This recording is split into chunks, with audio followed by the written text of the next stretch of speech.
کہ دیکھیں تو انگلیاں کٹ جائیں پتہ نہ چلے، ہونٹ کٹ جائے پتہ نہ چلے، آنکھوں میں سلائیاں پھر جائیں پتہ نہ چلے. نہیں، میرے آقا مدینے میں ہیں، صحابی رسول باندھے گئے مکہ میں، صرف نام مصطفیٰ پر سولی پر چڑھ گئے، ہونٹ کٹ گئے، آنکھوں میں سلائیاں پھر گئی، انگلیاں کٹ گئیں، ناخن پکڑ سے کھینچے گئے، پھر بھی یہ کہتے ہیں. مکہ والوں نے کہا اے خبیب، اے خباب، کیا اچھا ہوتا تمہاری جگہ تمہارا رسول ہوتا. جلال آیا، کہا اسی وقت جو جان مانگو تو جان دے دیں، جو مال مانگو تو مال دے دیں، مگر یہ ہم سے کبھی نہ ہوگا، نبی کا جاہو جلال دے دیں. یہ صحابہ کا نعرہ تھا. کہتے ہیں تم کہتے ہو میری جگہ نبی ہوتے تو اچھا ہوتا. سن اے نادان، میں رسول پاک، میں اپنے جسم کے ٹکڑے ٹکڑے ہو جائیں گوارا کروں گا، لیکن میرے مصطفیٰ کے تلوے ناز پر کانٹا بھی چھپے میں گوارا نہیں کرتا. یہ حسن مصطفیٰ کی بات ہے. رسول کریم صلی اللہ تعالیٰ علیہ وسلم کا حسن وہ ہے میرے عزیزو. حسن یوسف پہ کٹی مصر میں انگشت زنا، سر کٹاتے ہیں تیرے نام پہ مردان عرب. اس حسن کا حال ہی الگ ہے، اس حسن کی بات ہی الگ ہے. میرے آقا کا حسن وہ تھا کہ صحابہ فرماتے ہیں کہ جیسے گلشن میں گلاب ہے، جیسے گلشن میں گلاب ہے، مگر اعلیٰ حضرت فرماتے ہیں دنیا ساری دیکھتی ہے باغیچے میں گلاب کھلا ہے نا، باغیچے میں گلاب کھلا ہے. ایک گلشن، گلشن کس کو کہتے ہیں؟ باغیچے کو. باغیچے میں موگرا بھی ہے، چمپا بھی ہے، اور گلاب بھی ہے، چمیلی بھی ہے، لیکن جب گلشن میں گلاب کھلتا ہے سب سے حسین لگتا ہے. اعلیٰ حضرت رحمۃ اللہ تعالیٰ علیہ عجیب فکر رکھتے ہیں، عشق رسول میں ڈوب کر کہتے ہیں دنیا نے دیکھا ہے گلشن میں گلاب کھلتا ہے، لیکن یا رسول اللہ آپ کی ذات تو وہ ہے کہ ایک گلاب ہے سارا گلشن اسی میں کھلا ہوا ہے. میں آپ کو بتا دوں کہ دماغ کی ضرورت نہیں ہے کہ جو چیز ہماری سمجھ میں آئے وہی ماننا ہے، اور جو چیز نہ سمجھ میں آئے وہ نہیں ماننا. ایسا نہیں، ایمان اس کو نہیں کہتے. یعنی اگر تم یہ سوچو کہ جو چیز میرے سامنے مجھے لاجیکلی نہیں لگتی میں اس کو ایکسیپٹ نہیں کرتا، اگر اس طرح کی بات کہتے ہو تو تم دل سے ماننے والے ہو ہی نہیں، تم دماغ سے پڑھنے والے ہو. اور ایمان قلب سے تعلق رکھتا ہے. مثال کے طور پر اللہ کے نبی صلی اللہ تعالی علیہ وسلم نے ارشاد فرمایا، رات کے ایک چھوٹے سے حصے میں مسجد حرم سے مسجد اقصی گیا، بیت المقدس گیا، اور اس کے بعد پھر آسمانوں کا سفر کیا، اور پھر لوٹ کر کے آیا. پل بھر میں زنجیر بھی ہلتی رہی، بستر بھی رہا گرم، تا عرش گئے پھر آئے محمد صلی اللہ علیہ وسلم. اب کوئی انسان یہ کہے یہ لاجیکلی نہیں سمجھ میں آتا، اتنے شارٹ ٹائم میں یہ سفر کیسے ہو سکتا ہے، تو تم دماغ کی یہاں پر سوچیں دوڑا رہے ہو، دماغ کے گھوڑے دوڑا رہے ہو. لیکن تصدیق کسے کہتے ہیں؟ آؤ میں آپ کو بتاؤں.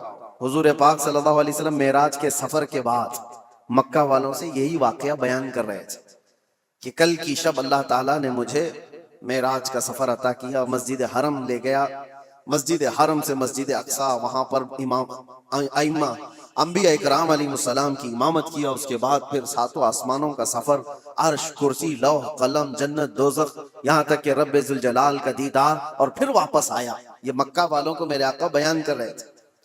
اس وقت جس کو جو سوال کرنا تھا انہوں نے سوال کیا کہ اگر آپ بیت المقدس گئے تھے تو بتائیے وہاں کے حالات کیسے ہیں، بیت المقدس کا دروازہ کیسا ہے، کھڑکیاں کیسی، محراب کیسے. نبی پاک صلی اللہ علیہ وسلم سب کی چیزیں بتا رہے تھے. تو ایک ہوا یہ سوالات کر کے علم کو بڑھانا، اور ایک ہے بغیر کچھ پوچھے کہنا ہاں آپ صحیح کہہ رہے ہیں. دو چیزیں ہیں. لیکن اس محفل کی خصوصیت یہ ہے کہ ابو جہل اس کو موقع مل گیا. اس نے دیکھا کہ اتنی بڑی بات حضور کر رہے ہیں تو گمراہ کرنے کے لیے ایک بڑا چانس ملا ہے. باہر نکلا اور سب کو بولنے لگا کہ محمد تو اب چھوٹی چھوٹی باتوں سے بہت بڑی باتوں پہ آ گئے. وہ تو آسمانوں کے سفر کی بات اور اے رات کے ایک حصے میں یہاں سے بیت المقدس کے سفر کی بات کر رہے ہیں اور واپس مکہ میں بیٹھے ہوئے. تو وہ گمراہ کرنے کے لیے پروپیگنڈے کرنے لگا. اتفاق ایسا کہ اس محفل میں سیدنا ابو بکر صدیق نہیں تھے. حضور صلی اللہ تعالیٰ علیہ وسلم جب بیان کر رہے تھے اس محفل میں حضرت ابو بکر صدیق نہیں تھی. حضرت ابو بکر وہ کہیں سے آ رہے تھے، ابو جہل راستے میں ملا اور اس کے بعد پکڑ کر کے کہا ابو بکر رکو، بہت اہم کام ہے، امپورٹنٹ کام ہے. کیونکہ اسے پتا ہے کہ ابو بکر سے زیادہ قریب رسول اللہ کے کون ہے. تو ابو بکر رضی اللہ تعالیٰ عنہ کو پکڑ کر کہتا ہے سنو ابو بکر، ایک مکہ میں نیا واقعہ ہو گیا ہے. پوچھا انہوں نے کہ کیا ہوا ہے؟ کہا ایک شخص ایسا ہے جو کہتا ہے رات کو وہ سویا تھا اور رات میں وہ اٹھ کر کے مسجد حرم گیا، مسجد حرم سے بیت المقدس مسجد اقصی گیا اور واپس وہ رات یہیں آ گیا. کیا یہ پاسبل ہے؟ ممکن ہے؟ اتنا ہی کہا اس نے. تو حضرت ابو بکر نے کہا ایسا کیسے ہو سکتا ہے؟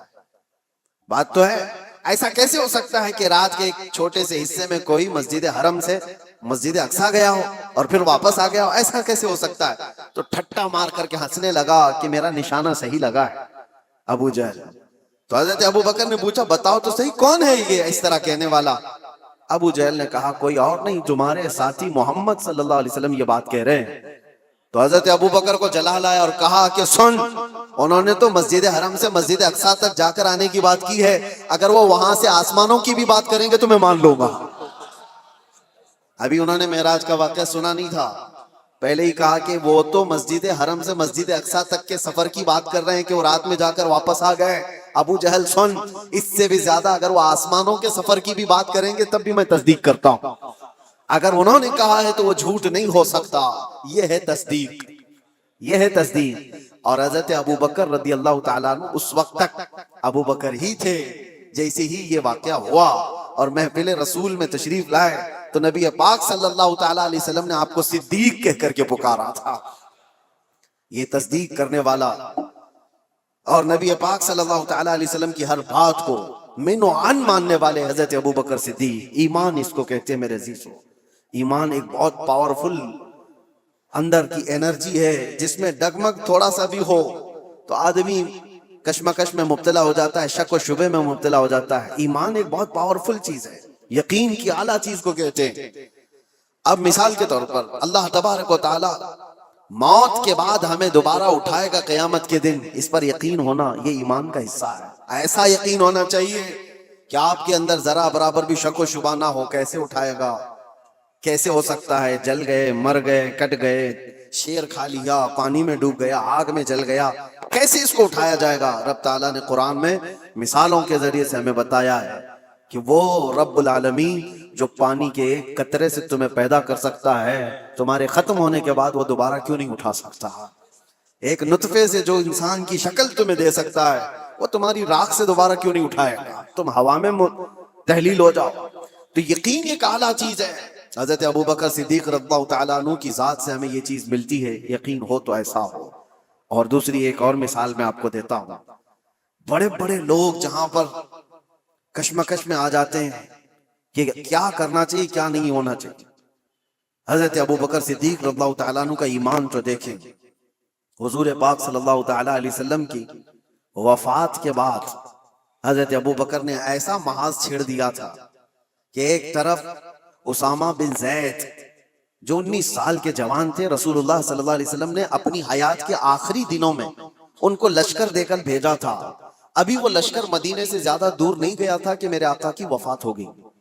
10,000 صحابہ کا لشکر، اور وہ واپس آئے مدینے میں حضور کی وفات کی غم کی خبر سن کر.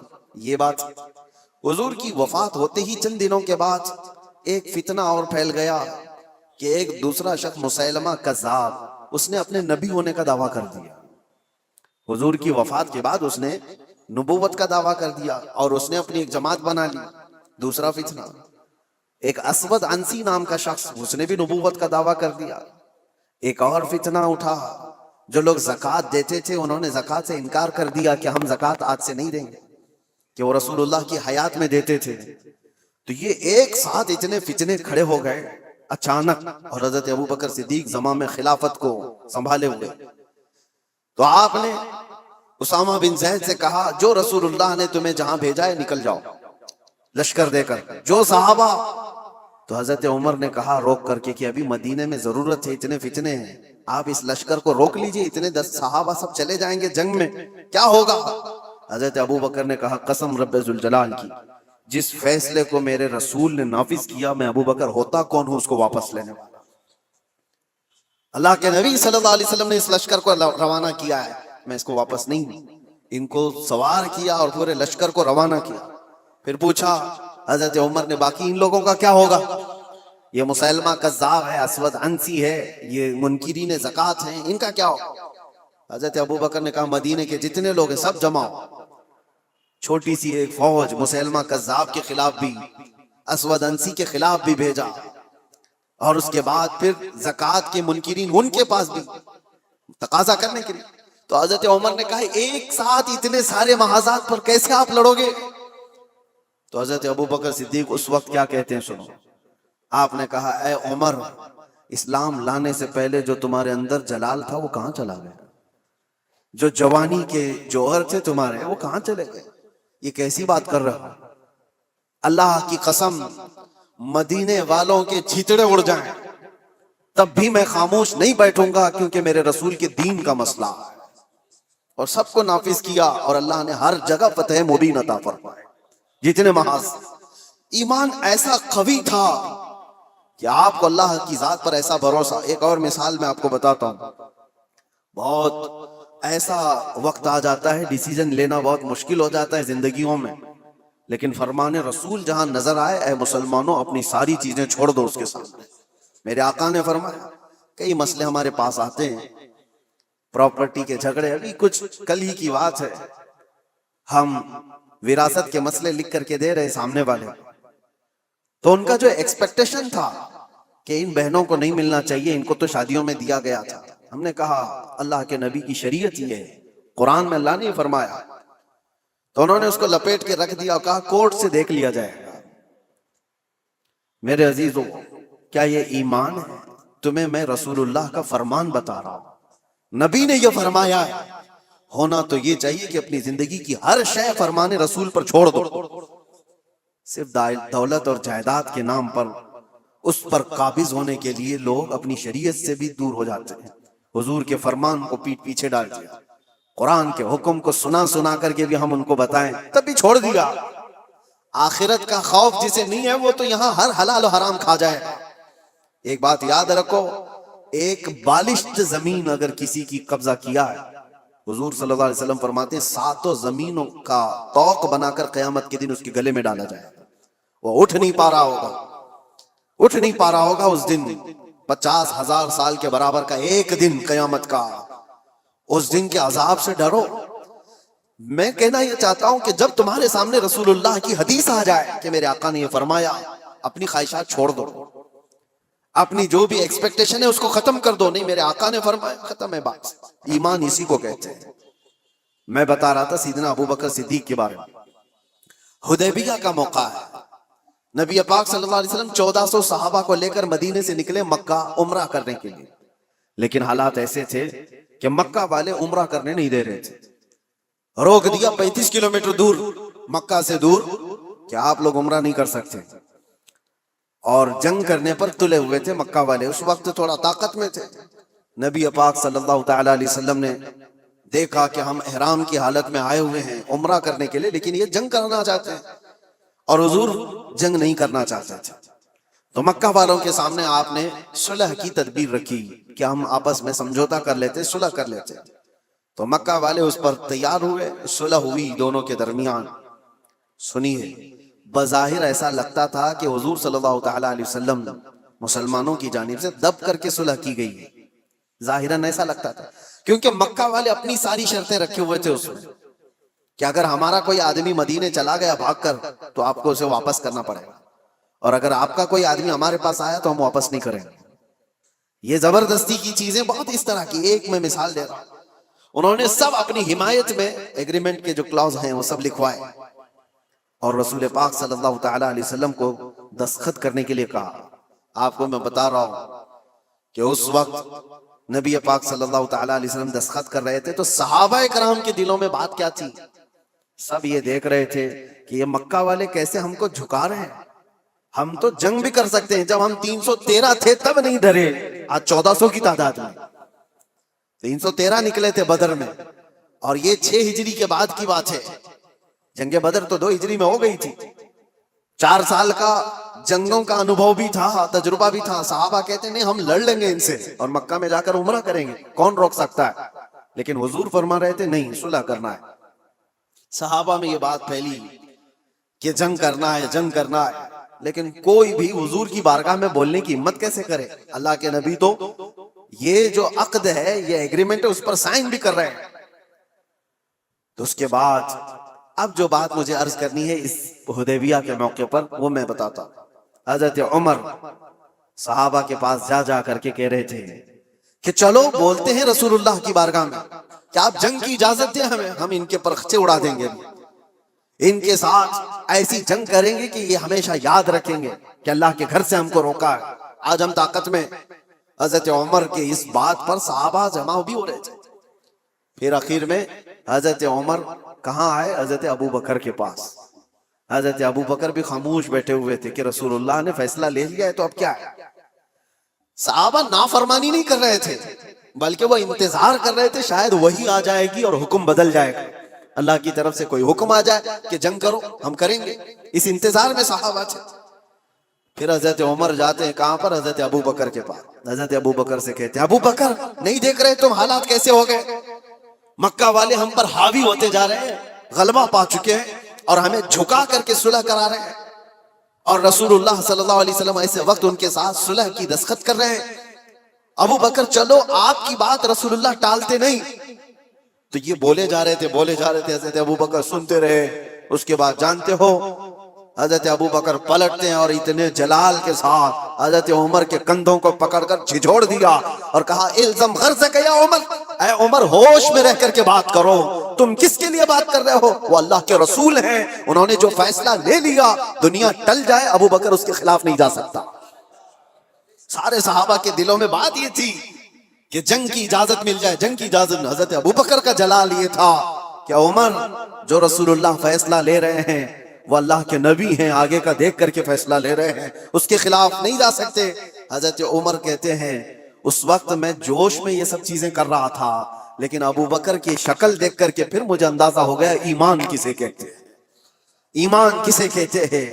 نبی پاک صلی اللہ تعالی علیہ وسلم نے جو فرما دیا اس کے بعد پھر ٹس سے مس نہ ہونا، یہ ایمان کی علامت ہے۔ حضرت عمر توبہ کر گئے، پیچھے ہٹ گئے۔ ایسا نہیں ہے کہ جا کر کے پھر صحابہ کو انہوں نے جمع کیا اور حضرت ابو بکر کی بھی بات ٹال دی، نہیں، انہیں احساس ہوا کہ حضرت ابو بکر نے اس دن جو فیصلہ لیا ہے وہ رسول اللہ کی بات پر لیا، اور پھر دیکھا بھی سارے صحابہ نے، صلح تو ہوئی تھی، 1 سال یہ ایگریمنٹ مکہ والے چلا نہیں سکے۔ دوسرے سال میرے آقا صلی اللہ تعالی علیہ وسلم 10,000 صحابہ کو لے کر مکہ تشریف لائے تھے، اور بغیر جنگ و جدال اور قتل و قتال کے مکہ فتح ہو چکا تھا، اور اس دن جو مکہ فتح ہوا آج تک اس کی روشنی اور اس کی برکتیں مکہ میں موجود ہیں۔ 1 سال پہلے صلح پر حضور نے جو دستخط کی تھی اس کا اثر آج تک بھی ہے۔ تو حضرت ابو بکر صدیق کا وہ ایمان تھا کہ نبی پاک صلی اللہ تعالی علیہ وسلم کے فرمان کے بعد پھر کوئی چیز نہیں۔ آج کیا ہمارے اندر ایمان کا وہ حصہ ہے؟ کیا ہم ویسی تصدیق کرتے ہیں کہ حضور نے جو فرما دیا وہ حق ہے؟ لوگ آج سائنس سے کمپیئر کر کے دیکھنا چاہتے ہیں۔ ہاں سائنس آ گیا ہے تو اب ایک نئی چیز یہ بھی چل پڑی ہے نا کہ ہر چیز کو سائنس سے دیکھا جائے۔ سائنس یہ کہہ رہا ہے تو میرے نبی نے 1400 سال پہلے کیا۔ ارے ہمارے نبی کے فرمان کو صحیح کرنے کے لیے سائنس جیسی 1000 چیزیں آئیں، اس کی کوئی حاجت نہیں۔ سائنس کی تھیوریاں ہر نئے سال میں بدلتی رہتی ہیں۔ ڈاروین نے پہلے کیا کہا تھا؟ انسان بندروں کی اولاد ہے، بندروں سے یہ ارتقاء یعنی ڈیولپ ہوتے ہوتے پھر انسان بن گیا۔ اس کے بعد اس نظریے کو، اس فارمولے کو رد کر دیا گیا 100 سال بعد۔ اس کے بعد پھر کئی سائنٹسٹ ایسے آئے جنہوں نے ایک تھیوری پیش کی، اس کو بعد میں چل کر کے ختم کر دیا گیا، اس کے خلاف دوسرے سائنسدان کی تھیوری قبول کر لی گئی۔ یہ تو سائنس میں چلتا رہے گا۔ سن رہے ہیں مسجد نبوی میں میرے آقا ممبر پر کھڑے ہو کر خطبہ دے رہے ہیں، صحابہ فرماتے ہیں ہم نے دیکھا پوری مسجد میں بچے کے رونے کی جیسی آواز آنے لگی، کہیں سے کوئی بچہ رو رہا ہو، ہلکی ہلکی ہلکی آواز۔ صحابہ ادھر ادھر دیکھنے لگے، کہیں کوئی بچہ دکھا نہیں۔ تھوڑی دیر کے بعد میرے آقا صلی اللہ تعالی علیہ وسلم ممبر سے اتر آئے، مسجد کے باہر دروازے کے تک پہنچے، وہاں ایک لکڑی پڑی ہوئی تھی۔ یہ وہی لکڑی ہے، یہ وہی عصا ہے جس کو حضور صلی اللہ تعالی علیہ وسلم اپنے ہاتھ میں لے کر خطبہ دیتے تھے۔ جب ممبر بن گیا تو اس لکڑی کو آپ نے چھوڑ دیا۔ حضور صلی اللہ تعالی علیہ وسلم اس لکڑی کو اٹھاتے، اپنے سینے سے لگایا، اپنے کانوں کے پاس لگایا اور پھر اس کو پکڑ کر کے خطبے کے لیے تشریف لائے. صحابہ نے پوچھا بیچ خطبے میں آپ اترے, لکڑی کو اٹھایا, یہ کیا معاملہ ہے؟ حضور فرماتے ہیں تم نے جو رونے کی آواز سنی وہ اسی لکڑی کی رونے کی آواز تھی. یہ لکڑی میرے جدائی کے غم میں رو رہی تھی. جب تک میں اس کو ہاتھوں میں رکھتا تھا یہ خوش تھی, سارے لکڑیوں پر فخر کرتی تھی, اور جب میں نے اسے چھوڑ دیا تو یہ سسکنے لگی, رونے لگی, بلکنے لگی, اور اس کا رونا مجھ سے دیکھا نہ گیا. میں خطبہ چھوڑ کر منبر سے اتر آیا, میں نے اس کو ہاتھوں میں اٹھایا, یہ مجھ سے کہنے لگی اے اللہ کے رسول آپ نے مجھے اپنے ہاتھوں میں رکھ کر کے عزت سے نوازا تھا, میں دوسروں پر فخر کرتی, آقا مجھے ہمیشہ اپنے ساتھ رکھیں. میں نے اس کو اپنے ساتھ رکھنے کی بات کہی, یہ لکڑی خاموش ہو گئی. عزیزان گرامی, یہ وہ رسول ہیں جو بے جان لکڑی کے رونے پر بھی منبر سے خطبے سے چھوڑ کر نیچے اتر آتے ہیں. یہ خطبے سے لکڑی کی آواز سن سکتے ہیں.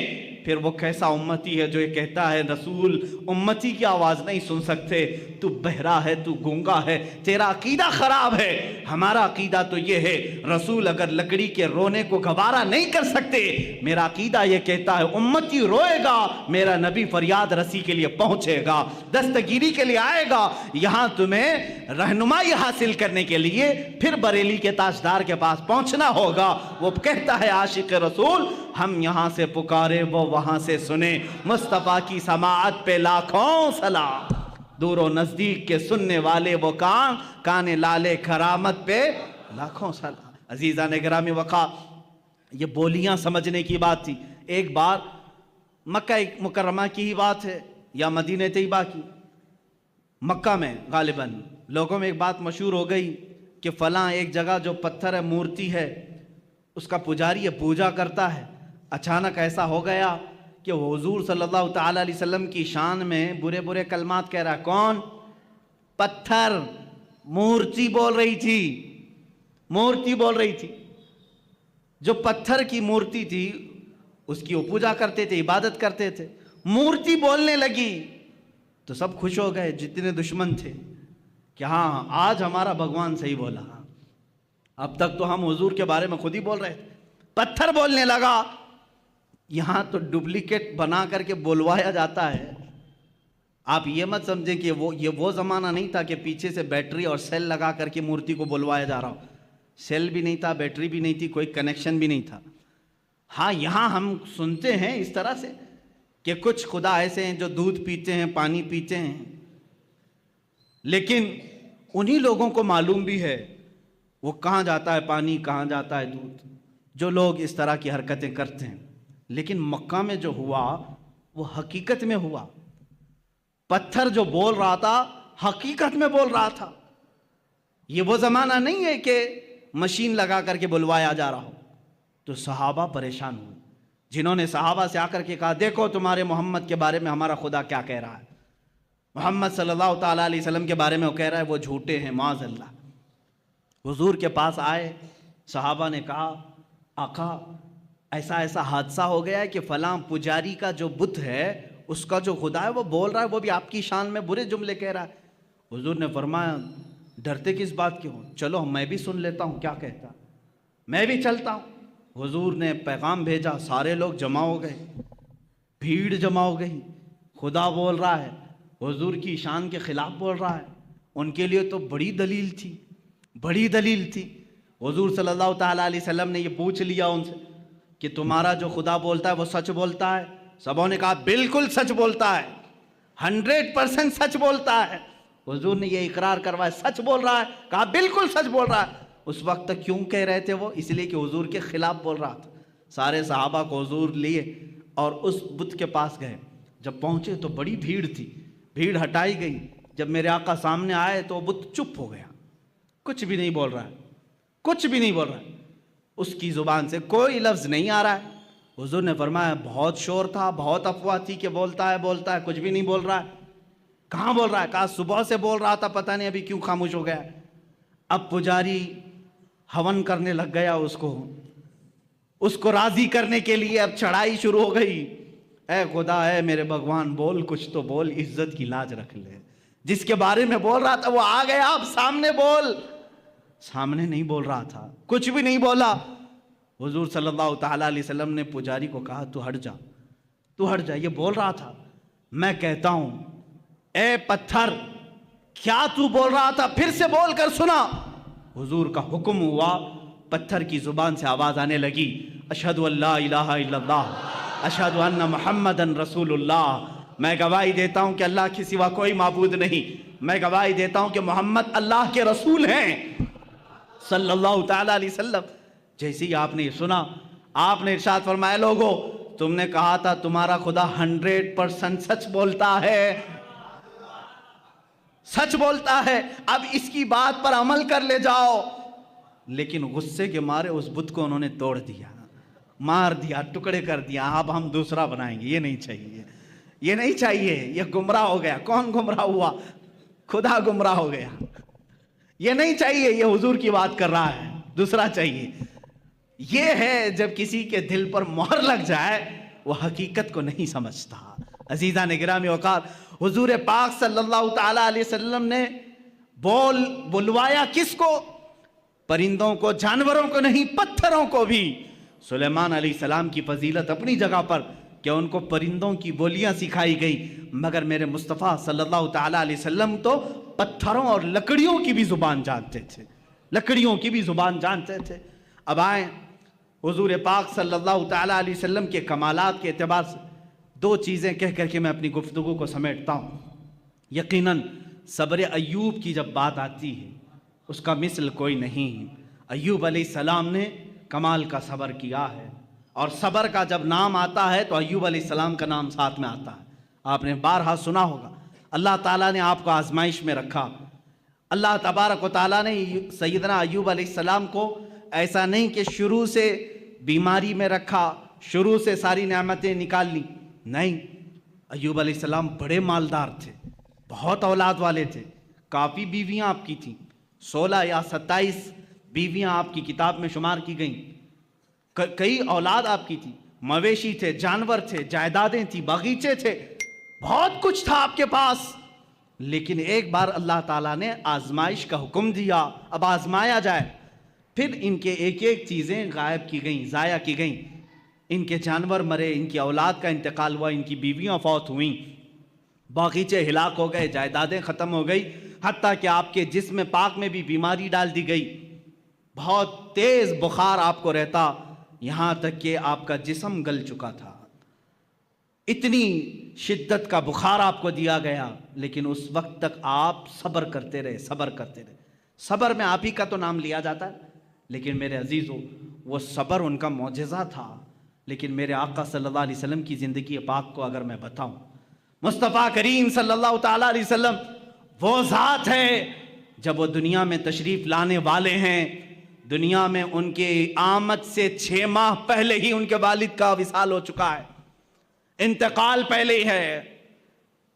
آپ میں سے سب کے باپ ہوں گے یا ماں ہوں گی، والدین کا سایہ کتنی اہمیت رکھتا ہے جانتے ہیں آپ؟ میرے مصطفیٰ صلی اللہ تعالیٰ علیہ وسلم دنیا میں تشریف لائے تو یتیمی کی حالت میں آئے ہیں، وہ یتیم پیدا ہوئے ہیں، عبداللہ کے در یتیم ہیں، اپنے باپ کو پیدا ہونے سے 6 ماہ پہلے ہی اللہ تبارک و تعالیٰ نے ان کی روح قبض فرمائی۔ لیکن یہ صبر نہیں ہے تو اور کیا ہے؟ بچے نے آنکھ کھولی، مکہ کا ماحول ایسا تھا کہ بچوں کو دودھ پلانے کے لیے ماں کے پاس نہیں، دور رکھا جاتا تھا۔ اس رواج کے اعتبار سے پہلے دن حضور اکرم صلی اللہ تعالیٰ علیہ وسلم کو یا دوسرے دن ہی حضور کو حلیمہ سعدیہ کی گود میں دے دیا گیا، ماں کے پاس نہیں، حلیمہ سعدیہ کے گھر، جو مکہ مکرمہ سے بھی تقریباً 150 کلومیٹر کا دور کا سفر ہے۔ کون بچہ ہے آج دنیا میں جو اپنی ماں سے کو چھوڑ کر پہلے دن سفر کر رہا ہو؟ پہلے دن مجھے یاد ہے جب میں 11 سال کا تھا، مجھے دور پڑھنے کے لیے بھیجا جا رہا تھا، پورا سفر روتا ہوا گیا تھا، ماں کے آنچل سے لپٹ کر کے، باپ کے سینے سے لگ کر کے، بھائیوں کو چھوڑتا ہوا دیکھ کر کے، کون غم کے آنسو نہیں روتا؟ ایک بچہ جو اپنے گھر سے جاتا ہے ہوش و حواس میں، مجھے معلوم ہے میرے عزیز و ہجرت کیا چیز ہوتی ہے، جب چھوڑ کر کے اپنے عزیزوں کو جاتے ہیں۔ اس رسول کو، زندگی پاک کو پڑھو، یہ صبر نہیں ہے تو اور کیا ہے؟ جو پیدائش کے پہلے دن اپنی ماں سے 150 کلومیٹر دور حلیمہ سعدیہ کے ساتھ چلے گئے۔ حلیمہ سعدیہ نے 2 سال اپنے گھر رکھا، دودھ پلایا اور اس کے بعد واپس لا کر کے بی بی آمنہ کے گھر دے دیتی ہیں۔ سیدہ آمنہ رضی اللہ تعالیٰ عنہ حضور صلی اللہ تعالیٰ علیہ وسلم کی تربیت فرماتی رہیں، لیکن یہاں اب گھر میں کون کون ہیں؟ حضور صلی اللہ تعالیٰ علیہ وسلم کے خاندان۔ خود میرے آقا فرماتے ہیں 6 سال کی عمر ہی تھی کہ حضرت آمنہ کے ساتھ مدینے گئے تھے، جب اس کا نام یثرب تھا، وہ حضور کا ننیال تھا، حضرت آمنہ کے گھر والوں کا، خاندان والوں کا شہر تھا۔ واپسی کے وقت بی بی آمنہ بیمار ہوئیں، تنہا رسول پاک صلی اللہ تعالیٰ علیہ وسلم حضرت آمنہ کے ساتھ سفر میں ہیں، اور آپ کے والد گرامی کی ایک کنیز ہے حضرت عبداللہ کی لونڈی ام ایمن، ساتھ سفر میں ہیں، 3 لوگ سفر پر ہیں، مدینے سے مکہ جا رہے ہیں، 450 کلومیٹر کا سفر، 6 سال کی عمر کا بچہ کر رہا ہے اپنی ماں کے ساتھ، بیمار ماں کے ساتھ، اپنے باپ کی کنیزہ کے ساتھ۔ بیچ میں مقام آتا ہے، مقام ابوا۔ آمنہ کہتی ہیں اب مجھ سے چلا نہیں جا رہا ہے، اب میری طاقت جواب دے گئی ہے۔ وہیں ماں سو گئیں، رسول کریم صلی اللہ تعالیٰ علیہ وسلم سرہانے کے پاس بیٹھے، کبھی پانی سے منہ پر چھڑکیاں دیتے، کبھی اپنی ماں کا سر اپنی گود پر رکھتے، اور پیشانی کو دیکھا گرم تپ رہی ہے۔ تھوڑی دیر میں اسی 6 سالہ محمد عربی صلی اللہ علیہ وسلم نے دیکھا آمنہ بی بی کی روح قبض انصری سے پرواز کر گئی ہے، سر وہیں رہ گیا، آنکھیں کھلی رہ گئی۔ کون ہے وہ بچہ جو 6 سال کی عمر میں اپنی ماں کی آنکھیں بند کر رہا ہو؟ سفر میں کوئی نہیں، ایک کنیز کے علاوہ خود ہی اٹھتے ہیں اور زمین کو کھودتے ہیں، قبر خود تیار کی، قبر خود تیار کی، ایک کنیز کے سہارے اپنے ماں کے جسم ناز کو اٹھایا، قبر میں دفن کیا۔ ہے کوئی مجھے بتاؤ 6 سال کی عمر میں کوئی تجہیز و تکفین کے انتظام کرتا ہو، کوئی اپنی ماں کا جنازہ اٹھاتا ہو؟ 6 سال کی عمر میں کوئی سفر کا بوجھ اٹھاتا ہو؟ 6 سال کی عمر میں وہ احمد مختار نے اپنی ماں کا لاش مبارکہ اٹھایا اور قبر میں دفن کیا، اور تنہا سفر کر کے واپس مکہ آئے۔ مکہ میں آنے کے بعد یہ صبر کی زندگی نہیں ہے تو اور کیا ہے؟ میرا عزیزو، صبر ایوب کی داستانیں ہم سنتے ہیں۔ ایوب علیہ السلام کے پاس شروع سے بہت کچھ تھا، جائیدادیں تھیں، اولاد تھی، بے شمار ان کے پاس مال تھا، مگر مصطفیٰ کریم یتیمی کی حالت میں دنیا سے آئے۔ 6 سال کی عمر پاک میں ماں بھی دنیا سے رخصت ہو گئی۔ 8 سال کی عمر میں جو دادا شفیق تھے، جو دادا نہایت رفیق تھے، آپ کی سرپرستی کرتے تھے، وہ تربیت کرتے تھے، عبد المطلب، وہ بھی اس دار فانی سے کوچ کر گئے۔ عبد المطلب کو بھی دفن کیا، صرف چچا رہ گئے ابو طالب، جن کی پرورش میں رہے، اور تجارت کرنے کے لیے پہلی مرتبہ 12 سال کی عمر میں یہ رسول پاک نکلتے ہیں۔ میرے آقا صلی اللہ تعالیٰ علیہ وسلم 12 سال کی عمر سے تجارت کر رہے ہیں۔ اب آؤ شادی کرنے کا موقع آیا ہے، 25 سال کی عمر میں 40 سال کی بیوہ خاتون سے، جس کی آلریڈی 2 طلاق ہو چکی تھی، خدیجۃ الکبریٰ رضی اللہ تعالیٰ عنہ سے نکاح کیا۔ کیا یہ صبر نہیں ہے؟ یہ صبر نہیں ہے تو اور کیا ہے؟ 40 سالہ خاتون سے نکاح کیا، لیکن اگر عورتوں کا شوق ہوتا تو اسی وقت 4-5 اور کر لیتے، لیکن جب تک بی بی خدیجہ نکاح میں تھی کسی دوسری عورت سے آپ نے نکاح نہیں کیا۔ آپ نے 25 سال کی عمر سے لے کر آپ کی عمر مبارکہ جب 50 سال کی ہوئی تب تک بی بی خدیجہ کے ساتھ رہے۔ اب سنیں، حضور پاک صلی اللہ تعالیٰ علیہ وسلم وہ دنیا کے عظیم باپ ہیں جن کو اللہ نے 4 بیٹیاں اور 3 بیٹے دیے۔ صبر کی بات آتی ہے، باپ ہل جاتا ہے، باپ اپنی اولاد کے لیے سب کچھ کر جاتا ہے۔ ایک بچہ بیمار ہو تو ہم نے باپ کو تڑپتے ہوئے دیکھا ہے، ڈاکٹروں کے لباس سے الجھتے ہوئے دیکھا ہے، اور اس کو دواخانوں اور ہاسپٹلوں کے چکر لگاتے ہوئے دیکھا ہے۔ خود کی صحت کو تو گوا لے گا، لیکن باپ اپنی اولاد کی صحت پر قربان جاتا ہے، اپنے آپ کو تباہ کر لیتا ہے۔ وہ دنیا کے عظیم باپ ہیں میرے آقا، جن کو اللہ نے پہلا بیٹا دیا عبداللہ کی شکل میں، 3 دن رہا، ہاتھ میں فوت ہو گیا۔ دوسرا بیٹا دیا قاسم کی شکل میں، چند ماہ رہا، اس کے بعد ہاتھوں میں فوت ہو گیا۔ تیسرا بیٹا دیا ابراہیم کی شکل میں، 6 مہینے رہا، کھلاتے رہے، اس بچے کے ساتھ کھیلتے رہے، اس کے ساتھ اپنی گود کو گرم کرتے رہے، لیکن 6 مہینے کے بعد اس بچے نے بھی اپنی آخری سانسیں لی.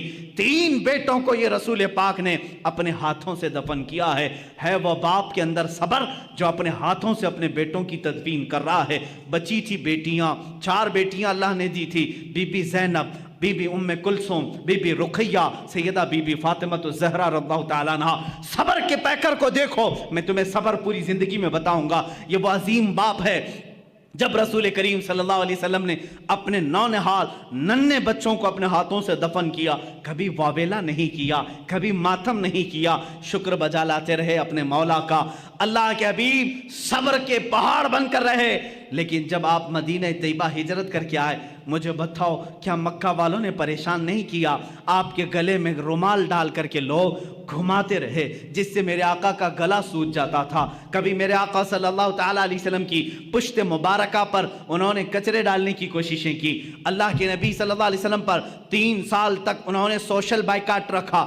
جب میرے آقا صلی اللہ علیہ وسلم نے پتے کھائے مکہ میں، اپنے گھر کے پاس پہاڑ کی چوٹی میں رہے، چمڑے گلا کر کے کھائے جاتے تھے. یہ صبر نہیں